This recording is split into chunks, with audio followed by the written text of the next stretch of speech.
All right, so I am just going to go ahead and make sure that we're piping in before we start running our mouths and things are said that that we actually want to be on the stream that doesn't make it. So I'm going to wait until I actually see it coming in through YouTube because I've been done dirty by StreamYards a time or two before. So all right, I think I see us in here now. I'm going to make sure the levels are good and everything sounds good to me. So all right. So welcome to Bloody Breakdown, and we're going to be doing something new today. This is something that I've always wanted to do with the channel that I've never actually had the opportunity to do with the channel. And the general idea is essentially like a podcast. I'm going to have a rotating guest host type scenario going on with this. Today, I am being joined by Widow Son. And I'm going to let you put over your channel. The link is in the description, by the way, for those who are interested. And we're going to be discussing two Christmas-themed horror films since it is that time of the year. We're going to be talking about 1974's Black Christmas, not the 2006, I don't know what to call that, or the 2019 piece of shit. I know what to call that. And we're also going to be talking about 2015's Krampus. So yeah, with that said, go ahead and introduce yourself. Your channel link is in the description. You can shill your channel. The floor is yours, man. Well, first of all, Brandon, thank you so much for having me. This is definitely an honor to come on here with you. I am Widow Son of the Sanctum Sanctorum podcast. Been going on for about 7 or 8 months now. We just did our 36th episode today. Last check, actually, we are at 108 subs on the channel. So as I always do, I just want to give a big shout out to my audience and all of those who have subbed to the channel and enjoy the show. And Bran was actually on with us today as a surprise guest, and we shot the proverbial Surprise, shit and had a bunch of laughs. We always honestly, what I started to do is I should have just let you backstage, and then it's like, wait a minute, who the fuck is this? And just been like, oh shit! So, be like an early Christmas present for everybody. But yeah, your connection got a little iffy there for a second. So just so you know, it's probably this weird headset that I'm using. Yeah, I am I good now? You, though. Oh yeah, that sounds a lot better. Okay. But yeah, the basically we kind of treat the show like just like a talk radio show that I would and a bunch of people I know would enjoy listening to. We have the occasional guest on, and we just talk about everything. Like today, we jumped from the incredibly strange and gory music video that I sent to Brand a couple of days ago to the incredibly weird and awful people of YouTube, to bad drinking incidences and that shudder that almost made me spit out a mouthful of Mountain Dew, and just whatever we want to talk about. So yeah, I mean, we myself and Dr. Cyrus Oblivion and the Wanderer, we love doing the show every week, and yeah, that's it. And as Brandon said, click the link and check us out, and hit that subscribe button and that notification bell, and come join us every week. And you never know, we may make Brand a regular when he gets the opportunity to want to come on with us, because we had him and Billy on not too long ago. I think that's my ultimate. You don't want any part of that. So like I said, I will let you know, like right now you're sounding good, but every once in a while you get a little crackly. So I don't know what's going on with it. Okay. I have a weird headset. We'll get through it. Like I said, you're not like totally, not understandable, but it does get a little cracky sometimes. I'll try to let you know if it gets crazy to where we can't understand you or anything like that. But so yeah, everyone go check it out. It is linked down below in the description, even above my stuff. Because that's the kind of guy I am. I'm just so nice, selfless. I am. I can't believe I got. He's a decent humanitarian. Yeah, I couldn't get through that one without laughing, but give it the old college Oh, and, try. right. And since we did this on my channel, I want to do it on yours. Team Cloppy, Team Cloppy. Bring back Cloppy, right? Yeah, bring So back. I guess we'll just go ahead and hop right in. And the way I wanted to do it is, we're going to talk about these two movies. We're gonna talk about them in order of their release. So first up is going to be Black Christmas from 1974. Now this is a movie. I put a poll out on Twitter not too long ago, and I had the two films we're talking about today, and Silent Night, Deadly Night, and I believe Better Watch Out. I wanted to have two more classic, I guess, films and two more contemporary films on the list. These are the two that made it to the top of said poll. So, Black Christmas, of course, directed by Bob Clark, stars Olivia Hussey, Margot Kidder, and John Saxon, who I'm sure some people actually will probably remember from like the Nightmare on Elm Street film. He was Nancy's father. He was absolutely the guy's a cop in this movie too. Yeah, So I mean he'd pretty much I guess been typecast. I was just about to say that. Yeah. So it's I guess we'll start. What are your thoughts on this film overall? Um, well, to be honest with you, it kind of gives me the vibe of when a stranger calls, um, because it definitely has that feel like in the whole scenes where they're trying to trace the phone calls and they're trying to figure it out. Which when I was watching those and the guys running through like all these big rigged rooms with the phone lines and shit, I'm like, my God, if this is what telephone companies and everything used to look like, tracing calls must have been a bitch. But and then he was just like, the calls are coming from inside the house, and as soon as I heard that, I'm just like, okay, this just gave me the vibe of when the stranger calls, and I was just waiting for, have you checked the children? Have you checked the children? Um, excuse me. The I enjoyed the cinematography of this movie. Um, the angles were very, very good, and that's one thing that I really, really look for especially when I'm watching horror movies, is I want to see good angles. I want something to surprise me, and to be able to see a lot of it from the angle of the killer himself, was something that I really enjoyed. Um, but the and I could be kind of off when I say this, but a lot of the acting in the movie seemed really forced. Didn't seem really natural to me, if that makes sense. It was a relatively low budget film. I have the budget here I have pulled up is $620,000. Now, granted, this is 1974, but around that time, I mean, they're already making epics that were costing millions of dollars a day. So yeah, I mean, it was a pretty low budget film. Well, I mean, I've seen low budget films where the acting was actually, border, which to me would have been like borderline Oscar nomination in some cases. True. But but this one, it just seemed kind of forced, like the opening Christmas party scene, which you don't really know. Like, my first question is, when has anyone ever seen a sorority house that small, where there's only like 7 or 8 girls living in a sorority house? Um, Number one, but when it opens, it just seems more like a Christmas party, like for like people who work in an office building, or like just a bunch of friends getting together.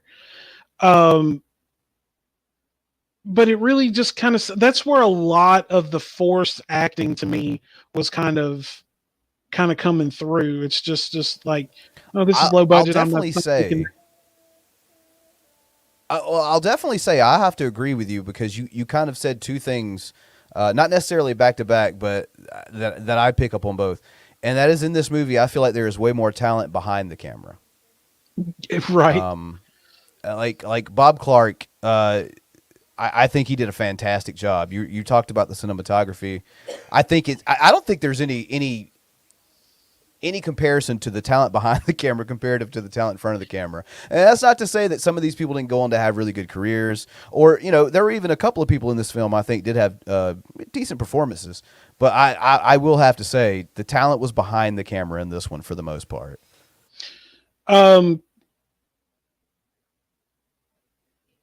Yeah, I'll give you that, because Bob Clark, anything I've ever seen him in, I've always really enjoyed. But of course, he's one of those, to me, like you were saying earlier, he was typecast, definitely, because he's a cop in this movie. He was wasn't he the and I've as much as I love Nightmare on Elm Street, was he was the chief of police, I think, in that movie, if I remember correctly, and Something along those lines, yeah. I was going to say Robert Englund. Forgive me if I say that wrong. But pray to the Robert Englund. But one interesting thing here, though, that I like to point out when I'm talking about this movie is the fact that when you talk about like classic slashers, a lot of times people are going to go to the ones that were just a full-on franchise. People are going to bring up, Halloween, Nightmare, Friday, Texas Chainsaw. This is a movie that actually does sometimes get brought up in that upper echelon of like blueprint slasher, because other than this predates Halloween. Yeah. Because the first Halloween was what, 1980, 78. Oh, was it 78? Yeah, so this one beats it by about 4 years. Other than maybe like Peeping Tom and Psycho, and I think Texas Chainsaw came out the same year as this. So you're really talking about early formative year stuff. This film still does get brought up in certain circles as in that conversation. Interestingly enough, though, to this day, this movie never had a sequel, but has been remade twice. It's a very interesting franchise if you look at it. Never a sequel, remade twice. And for all intents and purposes, especially the follow-up in 2006, they really tried to hone in on Billy, the killer.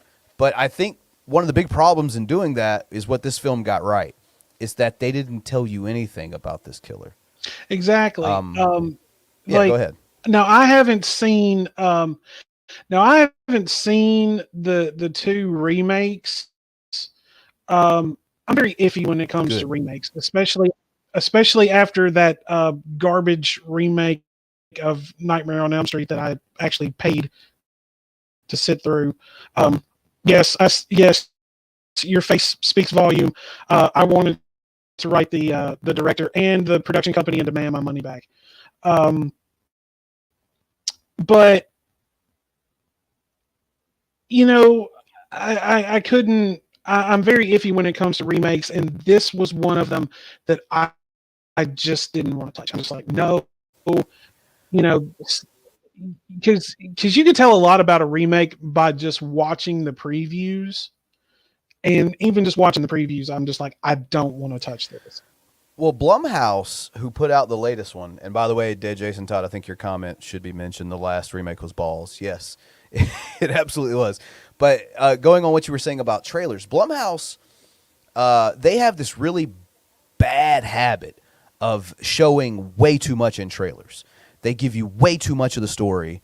And I watched the trailer for Black Christmas 2019, and I felt like I had already seen the film.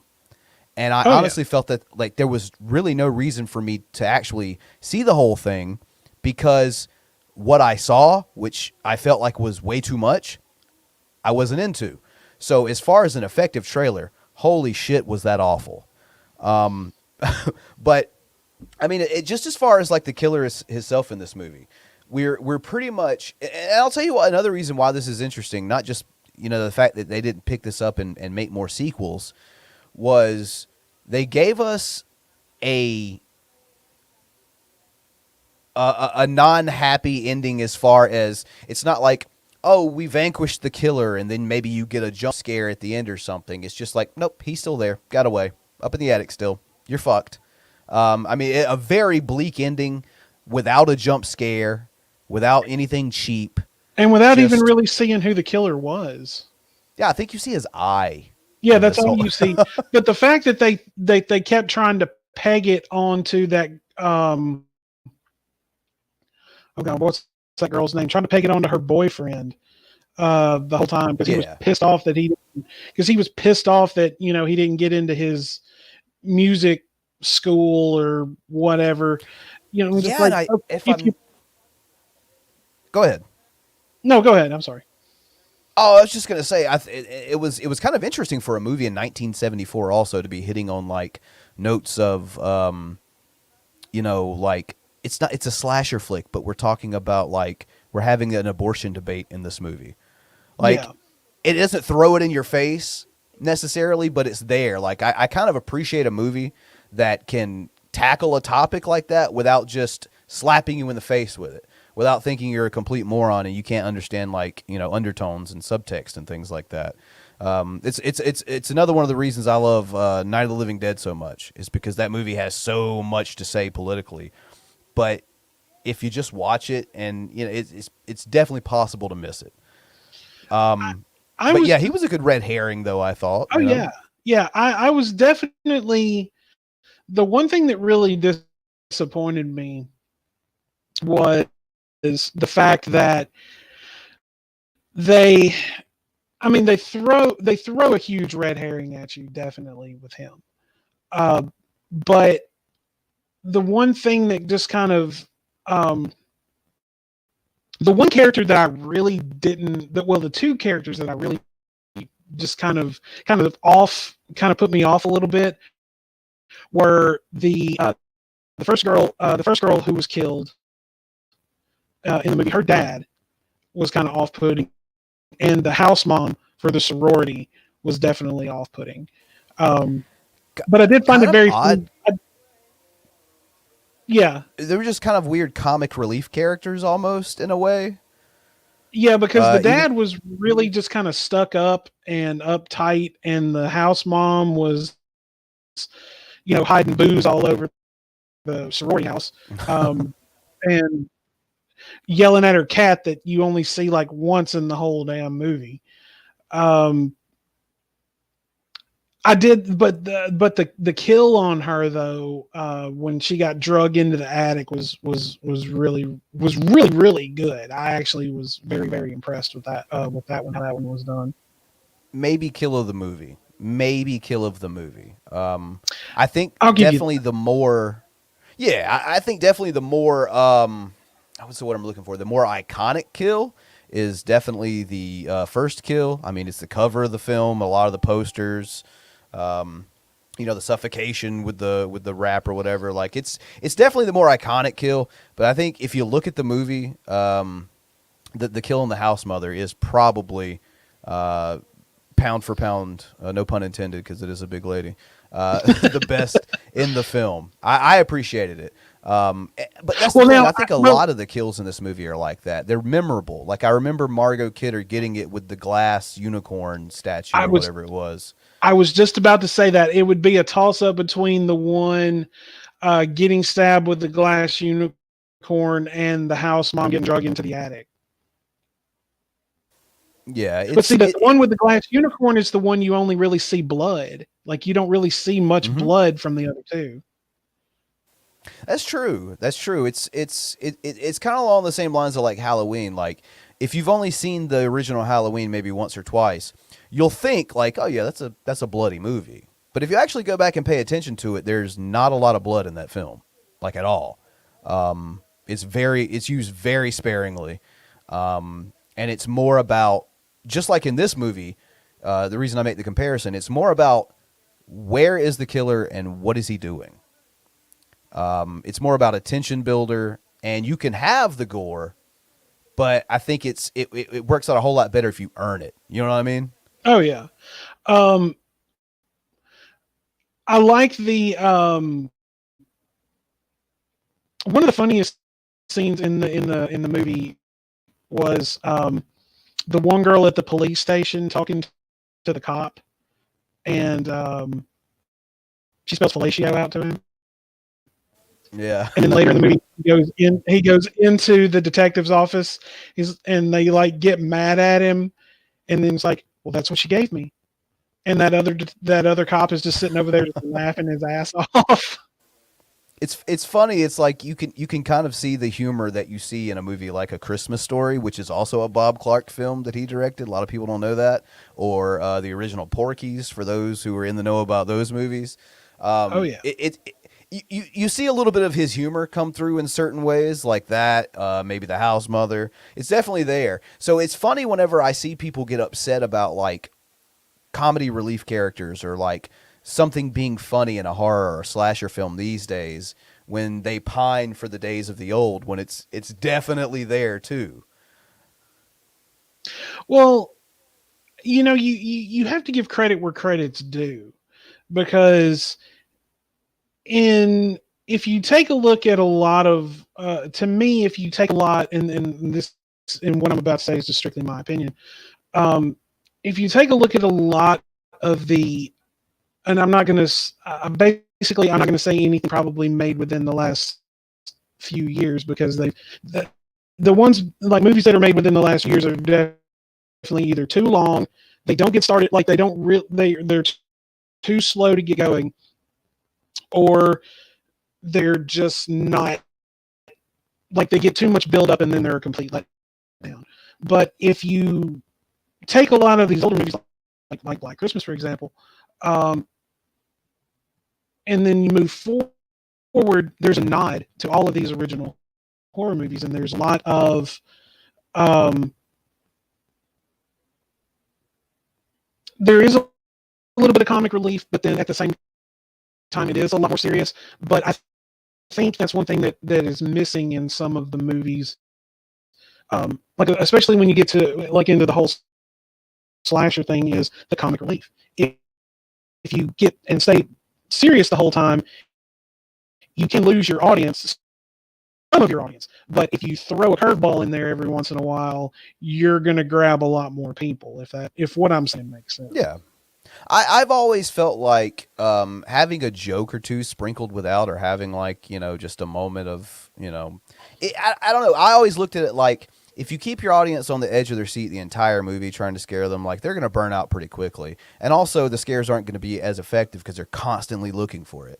But like if you can throw in like a moment of comic relief and have things kind of level out and go back to normal for a minute tonally, then whenever something does happen, you're going to get a bigger reaction out of a live crowd. And I think that it's overall, it's going to be a better film experience, especially first time around. So I've always been totally fine with. There are a couple of situations where I've seen the comic relief characters as just I can't even stand them, and at that point I can kind of understand it. Like I don't know if you've seen Halloween 5, but there are a couple of cops in this movie, and every time they come on screen, they play like this weird. Like dolt, I'm a complete dolt, bulk and skull type music playing in the background every time they show up, and they're just there to be morons and to help fill out the body count. They don't even, I mean, if they're there to be funny, they fail at that. I'll say this. But there are very few circumstances like that, but I don't think it takes away from, if done correctly, just like anything else, it can be effective. And I agree with you. And I just saw what Miss No just said. I always thought it was the comic lines in Freddy movies made it corny. I have to disagree. I think that was one thing that started making Freddy a little more fun, was you know, hearing his Arnold Schwarzenegger style one-liners coming out every once in a while. I thought that was what always made it fun. But you notice that Freddy was his own comic relief, which to me always made the franchise more entertaining. But in this one, you had the dad, you had the house mom, you had the desk cop who got played brilliantly, might I add. Put a Um, quarter in your ass. I Yeah. think, Well, I mean, like um, the whole Freddy thing, I think is like a double-edged sword because, like, if you go back to the first film, you're gonna notice that playfulness is there, but it's not necessarily over the top. You know what I mean? right, And right. in some of the subsequent sequels that came later, maybe it was a little bit too much. I like to think that like a perfect balance of Freddy being menacing and funny is like Dream Warriors, the third one, which is kind of Amen. universally acclaimed as one of the better sequels. But I Welcome to think that's prime time, bitch. right. I mean, like that film right there is kind of what launched him into like pop culture stardom. So it's a double edged sword. I mean, more people are gonna you're gonna have more eyes on the product, but maybe it's not gonna be quite what that genre community wants necessarily. But once again, I think it's you can do it both ways, and I think like a movie like Dream Warrior shows that. But I mean, getting back to Black Christmas here, this is a movie. I always bring this up when I talk about it. This is a movie they spent $620,000 making and made $4.1 million in 1974, and they Wow. never made a sequel. It's kind of an anomaly. Like I said, the first remake didn't come out until 2006, so it's a strange franchise, I guess, if you want to call it that. To just constantly reboot but never carry on the story. Um, Well, but go ahead. here's my question about that is if they did a sequel, how would they have continued that on? Uh, and what I mean by that is, um, would they have left it in the same location, like the same school and the same house and everything else, or would they have moved it to like a different location, a different school, all of this? Um, and as much as I hate to say it, maybe the reason that they didn't do it as a sequel was because they wanted to leave at that point. I think at that point, like especially in the 70s, um, some movies wanted to leave you hanging. You know, Sure. um, and I think this that Black Christmas is as many times as I've seen it, it's one of those that definitely wants to leave you hanging because it's like at the very end of the movie when you just hear the phone ringing, just over and over and over again as the credits roll. You know, it's one of those that just kind of wants to leave you hanging. Yeah, and kind of reminiscent of like how the original Halloween's ending. Kind of the same setup, which that movie was never designed to have a sequel either. By the But people now, who made it said that. But Dead Jason Todd in the chat here says the movie cost 620K to make, but the cocaine budget was like 3.5 million. Probably accurate. yeah, probably. But now here's an interesting thing. So like, and this is going to kind of go towards a few more of these Christmas movies. Black Christmas, Silent Night, Bloody Night. Um, oh, and I had the list in my head and it just fucking disappeared. Um, You could throw Gremlins in there too, I guess. I mean, yeah, yeah, could be, but like the more Christmas centered movies, like we're talking about now. sure. I, I think that was maybe a franchise esque that they were going for is maybe just like Christmas horror, and like they wanted to give you a movie that would build around that theme and then just leave you hanging. Does that make sense at all? Oh yeah, sure, absolutely. I, They I didn't felt go like I the kind of rambled that off. well, they didn't go the Silent Night, Deadly Night route where it's like, yeah, we're gonna give you a sequel and it's just bonkers, fucking crazy. Like here it is. Yeah, you know, everyone knows the Trash Day memes who are like associated with the horror community or whatever. But like, So yeah, I guess we'll go ahead and wrap the first part of this up. What, and I'm going to put you on the spot here, Okay. because on this channel I typically do a review based on one zero. I guess we could say 0 to 5 scars. So if you're talking the original Black Christmas 1974, where does it fall for you? I would give it a 4. I would give it a 4. Like I said, it definitely gives me the reminder of when a stranger calls. Um, because the whole call was coming from inside the house, kind of thing. Which when a stranger calls, the original is one of my old school favorites, definitely. Same. Um, so I would definitely give it a 4 because it makes me think of when a stranger calls. It has that it has the intensity because you never see who the actual killer is. All you do is you see the eye. It leaves you thinking. It leaves you wondering who this person could possibly be. The red herring effect with the boyfriend was spectacular. Um, I think there could have been just a little more blood for my liking.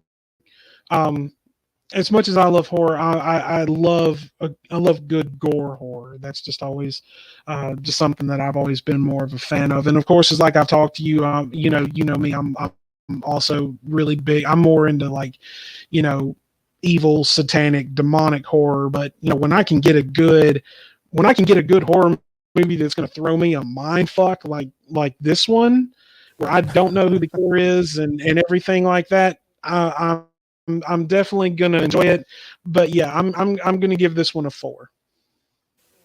Oh yeah, I can see that, and I would probably myself give it somewhere in the ballpark of 3.5 to 4 myself. I'd probably agree with you there. I think what this kind of one more time to kind of bring up the whole remakes thing as I'm tying into this one. I think what this movie got right about an antagonist, the people who remade these films, and the 2019 remake it doesn't follow along the same protagonist. I'll say that for those that haven't seen it, that much is different. But at least the 2006 one, it tried to give you more information about Billy, which is the biggest fucking mistake of Yeah. this film right off the bat.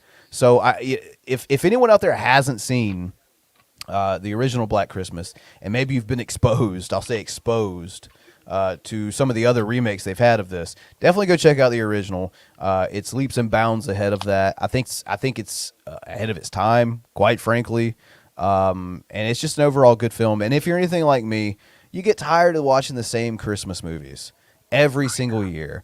So if you want to try something a little bit different as far as Christmas goes this year, try out Black Christmas. You probably won't be disappointed, but we'll see. I don't know. So yeah, that leaves one other film for us to talk about here on the show, and that is the 2015 Krampus. And I make sure to preface it by saying the 2015 Krampus because, like you had brought up in preparation for the show, and I was like, hey, we're talking Krampus and we're talking Black Christmas. And I believe I specified the original Black Christmas, and your response was, wait a minute. Which Krampus are we talking about? And then I remembered there's a million low budget like knockoff films of Krampus that some came out before, some came out after. But yes, just so everyone knows, we're talking about 2015's Krampus, directed by Michael Dougherty, who also directed one of my favorite Halloween-centric films, that being Trick or Treat. Did you know that? I did, and I love that movie. Oh, it's so good. I love seeing Gene Simmons and Ozzy Osbourne together in the same movie. And let's see who stars in this thing. I had to pull it up here. Adam Scott, who I mean I know him from like Step Brothers, but I know he's been in a lot of stuff. Tony Collette, who holy shit, if you people out there are horror fans, which I guess you are since you're here, and you haven't seen Hereditary, like fuck whatever you've heard about it. If for Oh, nothing else, Hereditary was go to see it. great. Go watch it for, if nothing else, Toni Collette's performance. She was totally snubbed for an Oscar. She should have at least been in contention for that. Was an amazing performance. And yeah, I kind of have to get that rant out every time because I really felt she just got overlooked completely. But yeah, so I guess we'll kind of go with the same model we did last time. What are your overall thoughts on Krampus? Um,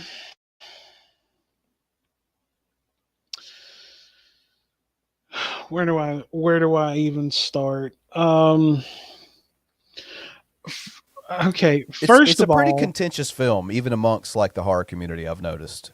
yeah, it's definitely not one that I'm absolutely crazy about. Um, the I will say the one thing, the lack of parenting, the lack of serious parenting in this movie is Right? tremendous. Um, Are you talking about like when the girl goes missing and they're like, fuck it, we'll take a nap and go find her later? yeah, because she's just like, I'm gonna walk to my boyfriend's house, and There's a no, fucking but blizzard. right, and then she finds the DHL driver frozen to death in his truck, and then she's gone, and they're just kind of like, she should have been back by now. She should have been back by now. Um, and then the over parenting on the other end of that spectrum, um, the most impressive part of this movie was um, the kills, in my opinion. The kills were the most impressive, especially the one where the girls get swallowed by the Jack in the Box. Um, Right. I didn't like the fact that you didn't see Krampus until the end of the movie or towards the end of the movie. I didn't like that because I'm like, this is a movie about Krampus. Why are we just now seeing him before the movie ends? You're You supposed to kind of be get like his centering the proxies and stuff, like the exactly. gingerbread men, and yeah. The gingerbread men were awesome though. I'll The say one, this. I give Krampus a lot of credit for using practical effects when they can. Like, granted, the gingerbread men, you kind of had to do some CGI with that or whatever. I don't think it was done very poorly or anything. I'm very critical of CGI when it's done bad. But oh yeah. I love when these films utilize practical effects to the absolute best of their ability over using CGI. So, yeah, go ahead. I'm sorry. No, you're good.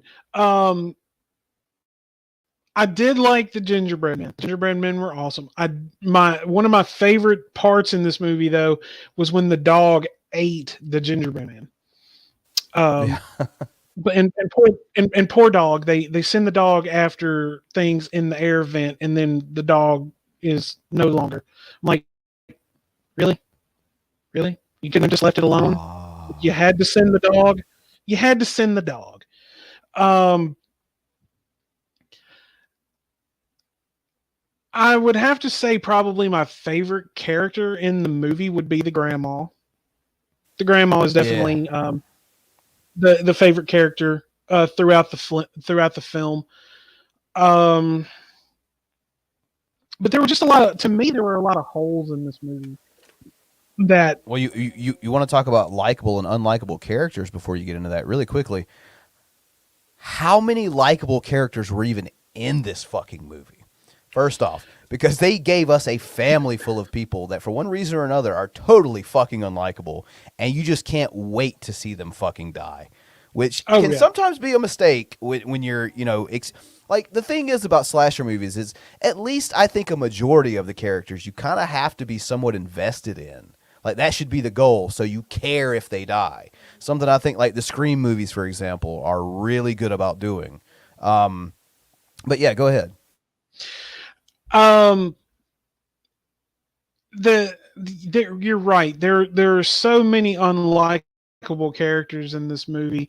The one, and like I said, the grandma is the one that outshines them all. Um,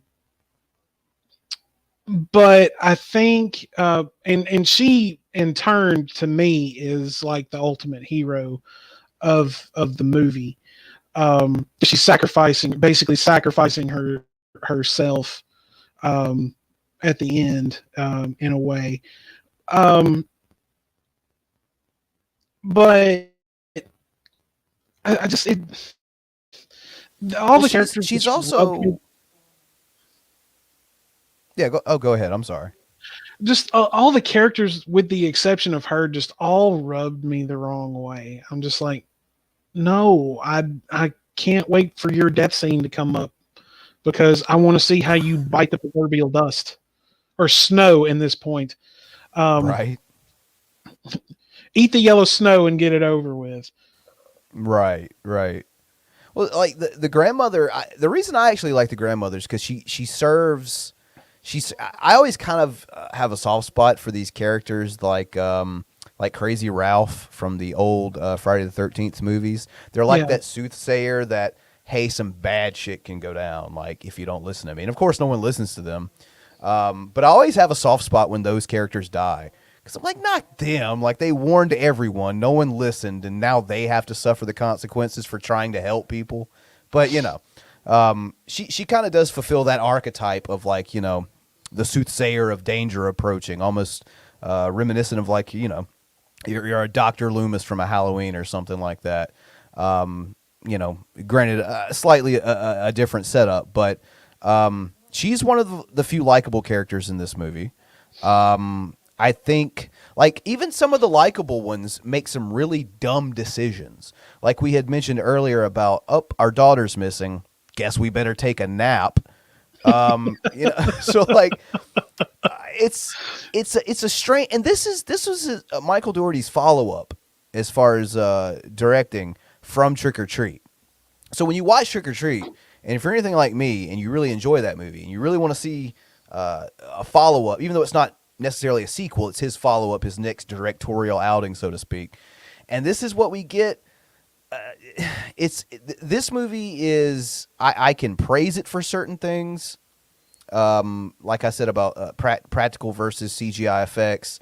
The fact that they kind of tie in certain Christmas movie themes to a horror film and not necessarily horror film themes. So I do appreciate stuff like that. But I think you really hit the nail on the head there when you're talking about, like, I guess for lack of a better term, a lot of the characters and the storyline leave a lot to be desired. definitely. The ending, like the big deaths, quote unquote death scenes toward the end of the movie. Like, I think if I had to pick one that kind of stands out as the best is when the ant gets pulled out the window and you hear the comic effect, kind of woo when she gets Like the pulled slide out. whistle or whatever. That to me is like that's like one of the greatest death scenes in the movie. Um, but and then the rest of them are all just kind of getting pulled down into the snow, and then you got the poor grandma who's locked herself in the house, and she's standing there staring Krampus down, and he's just like, "Hey, how's it going? Yeah, I didn't get you like 50 years ago, so I'm here to." I'm, yeah, pay. I'm here for the for you to pay the bill, so to speak. Yeah. Um, Hey, we've got a but built-in prequel right there. right. See how Granny survived Krampus 50 years ago. The I can't remember his name, but he was oh god, he was in Anchorman. He was the sports David something. yeah, I he just really did not fit into this movie. To me, He I mean, like he did his stick that he always does, and it's just so out yeah, of place. exactly. I'm like, you could have just gotten some independent actor to play this role and not somebody that we've seen in, a number of, well-known movies for that matter. I mean, to me, this is almost like this is almost to me like, you would see a bunch of like A-list actors in like really shitty movies during the writer's strike. Um, you saw Cuba Gooding Jr. in, oh God, what's the name of that? It's got him and Henry Rollins, and Henry Rollins plays a priest. He's like guarding a gate that goes into hell, and Cuban Gooding Jr. is like one of the Marines that's like, we've got to get through this door and shit. It's almost like a writer's strike movie to me. The one thing that I really was thrown off by was the whole snow globe thing at the end of the movie. So let's talk about that, because it is almost I think it's one of the more talked about endings of like the last few years as it relates to horror, because there's a lot of people that have differing opinions on what's happening, and if the ending is a cop-out, or if it's good, or if it's bad, or what. So essentially, spoiler alert, the movie came out like 5 years ago if you haven't seen it, but spoiler alert. So basically it comes down to a point where the kid, Max, his whole family, Krampus got him, fucked him up. And it looks as if he's going to have that role like his grandmother did, Like, I'm pretty much the only one that made it out of this situation alive. My family is pretty much all fucked because of me. But then he goes to Krampus, and he's basically like, no, I want my family back. So anyway, the film ends with them all waking up Christmas morning, and the family has done a complete 180. They're not all total complete douchebags and assholes anymore. They're all getting along, and it's great. And then they all, I believe they see the bell, or the ornament that Krampus gave Max, and they all almost like notice it and start, all their expressions become like aware, like, holy shit, all that happened. And we pan out to a collection of snow globes that Krampus has in his possession. So first, what do you take away from that ending? And two, is it a satisfactory ending for you? Well, let me answer question 2 first, and I'm definitely going to say no. It's not a satisfactory ending. The first question, what do I take away from it is, I think it was to me it's a half-assed rushed ending in a way. If you wanted to give a proper ending to what is pretty much a bad movie, you would have left Max alive, let him have kind of the role that the grandma had during the beginning of it. You could have done a sequel. You could have done number one, you could have done a prequel with the story about the grandma and made up for this one. And then you could have done a sequel with Max carrying it on, and you could have improved.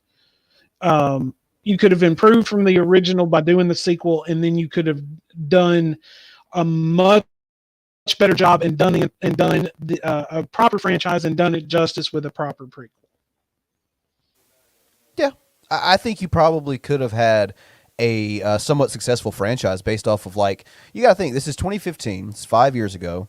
Some of the people you had in this movie, like Toni Collette and Adam Scott and that David guy, I forget his last name, we were just talking about. Like, these weren't like nobody actors. These were some decent named actors that I think you probably could have made almost like a Christmas tradition off of doing these films every couple of years. So I agree with you there. The only good argument that I've ever go ahead. Go ahead. Well, what I was going to say is these every couple of years maybe put one of these out, because this is definitely not a franchise that you want to run into the ground. If you try to get one out every year, oh yes. Let's not forget how, and no offense to anyone who enjoys it past number 4, but let's take a look at Friday the 13th. it got drove Oh into the yeah. ground. Um, Now, I will say, just making a side note as far as franchises go, the Texas Chainsaw Massacre movies that had Arlie Emery in them before he passed away, which rest in peace, Gunny, wherever you may be, were great because he fucking made those movies. He was the best part That's of some of the best remakes I've ever seen. yeah. Honestly. But um this could have been a small franchise that could have not been run into the ground. Like I was just saying, do the prequel with the story about the grandma and put it like that prequel could have ended like right there at the Christmas where the whole Max thing starts. And then we get the sequel with Max picking up that kind of character, and it could have been redone. But I just and I have no problem. I mean, I know that there is the B movies and everything like that, which a lot of them are great. A lot of them are crap. It's a mixed bag. It's a very interesting Sure. mixed bag. But this one just, oh man, like just Well, just even this going is back and watching it. the only good argument I've ever heard to justify the ending of this movie was I once heard someone say, and it kind of goes back to what I was saying earlier, so I do agree with them on this front. I just don't know if it's still satisfactory for me. But this movie, as I mentioned earlier, plays on a lot of Christmas movie tropes, not necessarily horror movie tropes, which they're there obviously, but it plays on a lot of Christmas movie tropes. And what is a Christmas movie trope? The happy ending, Christmas morning. Everyone's having a good time. It's great. It's over. Whatever difficulty or hardships happened are over. We found Kevin. He's not home alone anymore. Fuck, the gremlins are gone. Fucking, what's his name? Nakatomi, Nakatomi Hans Gruber Plaza. fell off. Yeah. Hans Gruber fell off. You get the happy endings. So the argument was that they were playing on that trope, but then spinning it around on us and giving us the slasher ending trope of, oops, surprise, you're fucked anyway. I can respect that, but I still don't think it was quite pulled off as effectively as it could have been. I think that's my main issue with it. And I completely agree with you. I mean, that argument is very valid, but it's still a very, very unsatisfying ending. Like when Yes. I watch a horror movie, and this is going to be a weird comparison, but it's about it's about the best thing that I think that to describe it. When I'm watching a movie, more specifically a horror movie, I want an ending that makes me want to have that kind of makes me want to have that post-coital cigarette almost, Right. like I want to be able just to put that cigarette in my mouth, light it up, and go, ooh man, that was amazing. But this one just kind of makes me like give it kind of like Brand's having right now. You notice you haven't seen one of my hands the entire stream. Just bear that in mind.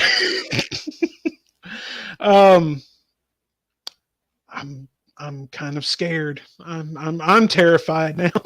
It's okay. This is one of those, this is one of those movies that it just makes me want to sit in the corner of a hot shower in the fetal position and rock back and forth and ask why. I can understand that. I can totally understand that. So let's go ahead and rate it. All right, 0 to 5 scars. I eagerly anticipate this one from you. Where are you going to land Krampus at? I'm going to give it a 1. I'm going to give it a 1. Actually, no, I'll be generous. I'll be generous and I'll give it a 2. And the reason I'm going to give it a 2 is because of the grandma.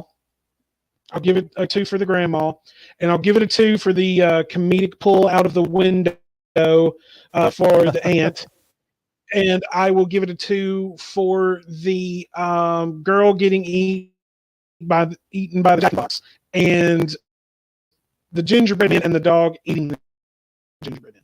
So that's why I'm going to give it a 2. I think I'm gonna have to copy off your work here. I think a 2 is appropriate. I give it. If it weren't for a handful of things, I may not give it as high as this. But like, I enjoy the tropes of Christmas films being spun into a horror film. I have a soft spot for Christmas horror films because I feel like it's such a, to take the season of like, togetherness and family and, giving, and to turn it into like just brutality, turning it on its head. I have a soft spot for stuff like that. I think it's really interesting to be able to pull it off when you can do it correctly. Definitely other films have done it better. That's no question about that. But I think a 2 is pretty proper for this one. I don't think, it's based off of like some old folklore, so you've kind of got your built-in legend with it, which I thought was kind of cool because it's something that exists beyond the film. Yeah. But yeah, overall, I think a 2 is satisfactory with this one. I think that's Am I the only one that thought that Krampus kind of looked like the Nazgul from Lord of the Rings? a little bit actually. I kind of dug the mask a little bit that he was wearing. But yeah, I felt like, considering there was so much build up to seeing him, maybe we were shortchanged a little bit. Oh, but yeah. I don't think he was awful. I've seen way worse movie monsters, no question. Oh, yeah. So it was okay. I think overall the film is decent, and I do think, considering there aren't very many Christmas horror films. I mean, there's, you could probably count them on, 2 hands or 2 fingers. Let's attempt to do that. So we have Black Sure. Christmas, Black Silent Christmas. Night, Bloody Night. Silent Night, Deadly Night also. Yes. That's Better Watch Out.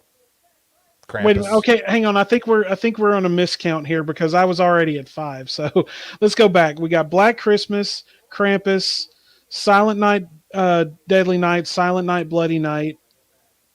Better Watch Out. Better Watch Out.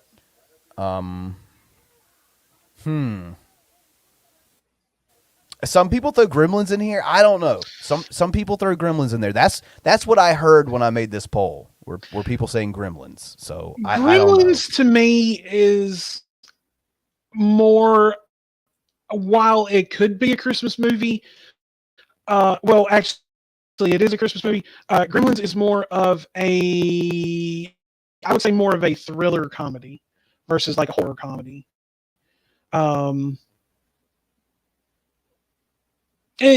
me, that one's it's 50-50. It's a mixed bag. Sure. I'm trying to think if there's anything else. Like, I know there's sequels. Like, there's a lot of sequels to some of these films we're talking about. Like Silent Night, Deadly Night had like 5 sequels or something like that. But like, I'm surprised that one didn't make it like as far as like the poll goes.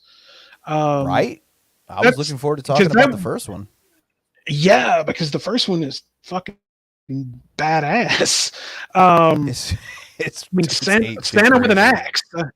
Yeah, Santa with an axe. I mean, come on. It's just random ass kids, grandpas telling him, like, he just wakes up out of a coma or whatever to tell him about how Santa's gonna fucking kill him. It's an interesting film, folks, if you haven't seen it.